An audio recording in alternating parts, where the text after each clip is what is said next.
नाज़रीन अस्सलामु अलैकुम वरहमतुल्लाहि वबरकातुहू। मुझे तो आप जानते ही हैं। दरअसल यहाँ फ़िक्र ख़बर के एक नए प्रोग्राम का तारुफ़ लेकर हाज़िर हुआ।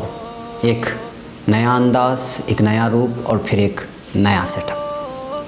जी हाँ, आपको मैं ले जाऊँगा हमारे माज़ी की उन भूलभुलैयों में जहाँ आकर हम अपने रास्ते खो चुके हैं, जिसको उन्वान दिया है सदाए हिरा। नाज़रीन, जिस दौर से हम गुज़र रहे हैं ये दौर बहुत ही हंगामा ख़ेज़, तरक्की याफ्ता, मादियत से भरा और बड़ा मसरूफ़ तरीन ज़माना माना जाता है। ऐसे हालात में जहाँ इस तरक्यात के दौर ने हमें अपने बारे में भी सोचने का वक्त नहीं देता, ऐसे हालात में सोचे हम भला अपनी तारीख़ और शनाख्त को बरकरार रखने के लिए इस्लामी तारीख़ और बिलखुसूस ख़ातमुन नबिय्यीन सल्लल्लाहु अलैहि वसल्लम की सीरत पाक की किताबों का कहाँ से मुताला करेंगे। ज़िंदगी के मसाइल और फिर एक दूसरे से आगे बढ़ने का जुनून, वक्ती सुकून के हुसूल का पागलपन ने हमें मोबाइल फ़ोन, इंटरनेट, बेहुदा नावल्स और उड़ियाँ तस्वीर, पोस्टर, मूवीज़ और शॉर्ट क्लिप्स में ऐसे मुलव्वस कर दिया है कि हम अपनी पहचान खोते जा रहे हैं। यही वजह है कि फ़िक्र ख़बर पूरी तैयारी के साथ एक और नया प्रोग्राम आपके सामने पूरे आबोताब के साथ ला रहा है।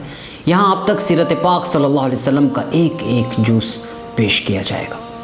आपके मोबाइल में बज़र व्हाट्सएप इसकी क्लिप्स पेश कर दी जाएंगी। यहाँ मैं आपको बताऊँगा बिअसत मोहम्मद सल्लल्लाहु अलैहि वसल्लम से पहले अरब ममालिक, ईरान और रोम और दीगर ममालिक का क्या हाल था, दीगर अदियान किस तरह अपनी पस्ती की आखिरी मिसाल पेश कर रहे थे। मैं आपको यहाँ बताऊँगा क्या हाल था मजूसियों का जो आग की पूजा करते थे। ये भी बताऊँगा कि अरब की तहज़ीब क्या थी और वो लोग क्या किया करते थे, और फिर अखलाकियात के किस बिगाड़ में वो मुलव्वस हो चुके। नाज़रीन, मैं बताऊंगा आप सल्लल्लाहु अलैहि वसल्लम की विलादत की तारीख़ और उस वक्त के अरब का मंज़र और कबाइल की दुश्मनी की कहानी। मैं यहाँ बताऊंगा आपको सब कुछ, जी हाँ सब कुछ।